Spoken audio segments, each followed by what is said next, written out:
Aujourd'hui, le 10 mai en France, qu'est-ce qu'on commémore? On ne commémore pas les résistances de nos ancêtres. On commémore la bonté des abolitionnistes blancs. C'est ça qu'on commémore le 10 mai. La vraie date de commémoration, c'est le 22 août. C'est la date où les résistants africains ont pris leur liberté à Saint-Domingue, après la cérémonie du Bois Caïmoun, qui a duré du 14 au 22 août 1791. Donc, cette idée selon laquelle les loges maçonniques ont bénéficié de l'argent de la traite des négrières, cette idée est d'autant plus prégnante que Voltaire était franc-maçon. Le fameux philosophe Voltaire, qui était actionnaire de la Société des Indes occidentales, était franc-maçon. Montesquieu était franc-maçon. Et ils ont tenu tous les mêmes propos, à savoir que le noir a une apparence humaine, mais Dieu ne peut pas avoir fait un cœur bon dans un corps tout noir. Et que c'est légitime de les vendre. Parce que si on les vend, ça permet à l'Europe de faire le progrès. C'est-à-dire c'est grâce au sucre qui vient du sang et de la sueur des Noirs que Voltaire mangeait. Et il se dit ami de la liberté. C'est pour ça qu'ils ont créé la Société des Amis des Noirs. La Société des Amis des Noirs était une société qui gagnait de l'argent sous prétexte d'éduquer les Noirs, de leur permettre d'avoir du progrès. Mais en fait, cette société vivait sur le dos de l'esclavage des Noirs et du travail forcé. Donc, c'est pour ça qu'il y avait aussi le club Massiac de France, qui était le club des colons, n'est-ce pas? Et ce club était gangréné par les francs-maçons, infiltrés par les francs-maçons. Mais l'Église catholique, c'est elle qui va créer la structure maçonnique la plus cruelle et la plus raffinée qui soit. Ça s'appelle la loge P2.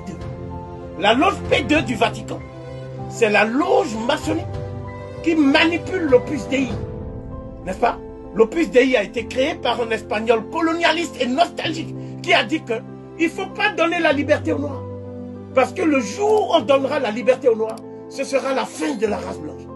Et c'est un tel homme qui est à l'origine de ce que j'appelle l'Opus Dei, l'œuvre de Dieu, qui est une société secrète, qui a infiltré l'Afrique aujourd'hui, et dont certains membres sont les cardinaux africains les plus importants de la curie romaine, comme le cardinal Arinze, et comme Monseigneur Monsengwo, ou d'autres qui sont aujourd'hui ceux qui préparent ce que j'appellerais la recolonisation spirituelle de l'Afrique noire.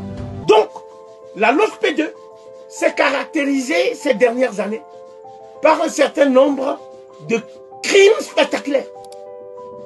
La loge P2 est à l'origine de l'élimination du pape Jean-Paul Ier.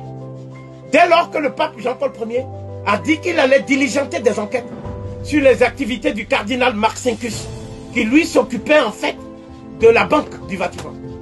Et on a vu au terme de ces enquêtes que la banque du Vatican recyclait l'argent de la drogue, recyclait l'argent du trafic des médicaments, recyclait l'argent du trafic des armes. Alors même qu'on dit aux gens que le Vatican est au service d'un Dieu d'amour. Et c'est à partir de là qu'on a mis en évidence les liens entre la loge P2 et le cartel de Medellín. Le cartel de Medellín, c'est ceux qui vendaient la drogue en Colombie avec Pablo Escobar. Et Pablo Escobar, au moins, il donnait l'argent aux pauvres. Il donnait, redistribuait l'argent aux pauvres. Mais ceux du Vatican, c'est-à-dire le cardinal Vio, et tous ces gens-là, et aussi le pape qui dit qu'il a démissionné, c'est-à-dire, effectivement, le pape allemand, qui était dans les jeunesses hitlériennes, hein, c'est-à-dire Ratzinger. Tous ces gens-là étaient impliqués jusqu'au bout dans ce qu'on peut appeler les activités délictueuses et mafieuses de la loge P2. C'est la loge P2 qui aujourd'hui gangrène les pays africains et travaille directement avec les loges maçonniques. Alors qu'on vous dit que la franc-maçonnerie et l'église ne s'entendent pas. Mais sur le terrain africain, la franc-maçonnerie et l'église travaillent de concert. Et leur but, c'est de détruire les confréries africaines traditionnelles.